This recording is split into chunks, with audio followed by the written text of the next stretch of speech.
Good morning বন্ধুরা। তো গাছপালা নিয়ে আবার চলে এসেছি। দেখুন কেমন লাগছে আমার মানি প্ল্যান্টটা সাজানো। রডটা দিয়ে আর একটা কাপড় দিয়ে আমি বেঁধে দিয়ে যাই। আমার বাড়ির ডগিগুলো খুব দুষ্টু। মাছ ভাত ডগাটা কেটে ফেলেছে ব্যালকানি থেকে, কিন্তু আরও সুন্দর উঠেছিল, একদম অনেকটা উঁচুতে। তো জানাবেন কেমন হয়েছে। আর চলুন বেগুন দেখবেন। দেখুন কত বেগুন, দেখেছেন? 5টা বেগুন হয়েছে, 3টে বড় বড় হয়েছে এখনো পর্যন্ত, আর একটা দুটো ছোট ছোট এখনো জাস্ট শুরু হয়েছে হওয়া। আর ফুলও আছে, পাশেরটা যে বেগুন গাছটা ওটাতেও প্রচুর ফুল এসছে। হ্যাঁ, আর চলুন রাখবো বাকি গাছগুলো নিচে।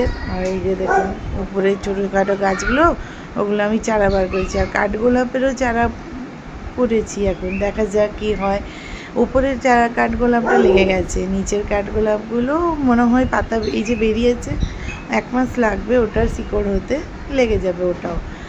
আর এটা তো কোকোপিটে হয়েছিল, পান পাতার মতন পাতাবাহারটা কোকোপিট থেকে তুলে আমি জঙ্গলে দেখছি কোকোপিটের মতো বেরিয়ে গেছে। যাই হোক, আর জবাও প্রচুর ফুটছে। তো ভালো লাগলে অবশ্যই চ্যানেলটাকে সাবস্ক্রাইব করে দেবেন বন্ধুরা, লাইক কমেন্ট শেয়ার করতে ভুলবেন না। আর ভালো থাকবেন সবাই। আবার আসছি অন্য ভিডিও।